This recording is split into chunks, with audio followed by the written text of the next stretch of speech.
যুদ্ধ আর সংঘাতের মধ্যেই টিকে থাকতে হয় ইসরায়েলকে, যেখানে কোনো প্রতিবেশী রাষ্ট্রই দখলদারদের বন্ধু নয়। এমন বৈরী পরিবেশেই শ্রমবাজার ঠিক রাখতে হয় ইসরায়েলকে। কিন্তু গেল বছরের ৭ অক্টোবর ইসরায়েলে ফিলিস্তিনের স্বাধীনতাকামী যোদ্ধাদের হামলার পর পাল্টে যায় হিসাব নিকাশ।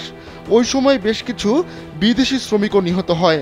এরপর ইসরায়েলে শ্রমিক পাঠানো বন্ধ করে দেয় দক্ষিণ পূর্ব এশিয়ার দ্বিতীয় বৃহত্তম অর্থনীতির দেশ। ১৯৯৩ সালের শুরুর দিক থেকে ফিলিস্তিনি শ্রমিকদের জায়গায় বিপুল পরিমাণে বিদেশি শ্রমিক আনা শুরু করে ইসরায়েল। এশিয়ার দেশ থাইল্যান্ড ছাড়াও চীন, ভারত, নেপাল, ফিলিপাইন, রোমানিয়া ও তুরস্ক থেকে ইসরায়েল শ্রমিক নিয়ে আসে। ওয়ালটন ফ্রিজ কিনে অনেকের মতো আপনিও হয়ে যেতে পারেন মিলেনিয়াল। সেরা পণ্যের সেরা অফার। ২০০৩ সাল নাগাদ ইসরায়েলের শ্রমবাজারের ১০ ভাগই ছিল বিদেশি শ্রমিক। অন্য দেশ থেকে আনা এসব শ্রমিক মূলত ইসরায়েলের কৃষি ও নির্মাণ খাতে কাজ করে। এক হিসাবে দেখা গেছে দেশটিতে আসা বিদেশি শ্রমিকদের ২৪% কৃষিখাত এবং ৬০% নির্মাণ খাতে কাজ করে। গাজায় ৮ মাস আগে শুরু হওয়া ইসরায়েলের অভিযানের কারণে বিদেশি শ্রমিকদের নিরাপত্তার ঝুঁকির মুখে পড়ে।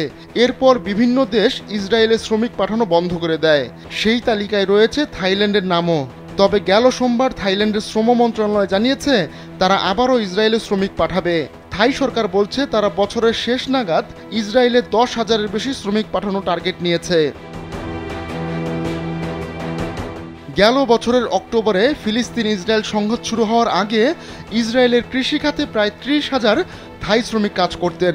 ইসরায়েলে বিদেশি শ্রমিকদের মধ্যে অন্যতম বড় ছিল এই গ্রুপটি।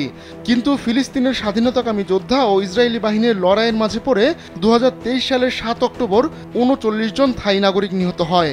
থাইল্যান্ড সরকারের হিসাব মতে এ সময় ৩২ জন থাই নাগরিককে জিম্মি করা হয়। তাদের মধ্যে এখনও ৬ জন ফিলিস্তিনি যোদ্ধাদের হাতে জিম্মি আছে বলে মনে করা হয়। থাইল্যান্ডের শ্রম মন্ত্রণালয় এক বিবৃতিতে জানিয়েছে থাই শ্রমিকদের নিরাপত্তার বিষয়টি দেখভালে ইসরায়েলি সরকারের সহযোগিতা চেয়েছে ব্যাংকক। মঙ্গলবারই ব্যাংকক থেকে প্রায় ১০০ শ্রমিকের একটি দল ইসরায়েলের উদ্দেশ্যে রওনা দিয়েছে। আরেকটি দল যাবে জুলাইয়ের শুরুতে। বহু থাই নাগরিক, বিশেষ করে দেশটির উত্তর পূর্বাঞ্চলীয় গ্রাম্য এলাকা থেকে দলে দলে মানুষ ইসরায়েলে পাড়ি জমায়। দক্ষিণ পূর্ব এশিয়ার দ্বিতীয় বৃহত্তম অর্থনীতির দেশ হলেও বেশি পারিশ্রমিক আর দেনা শোধের ধারণা থেকেই এমন বিপজ্জনক শ্রমবাজারে প্রবেশ করে থাই নাগরিকরা। আহমদুল্লাহ শিকদার, কালবেলা ডেস্ক।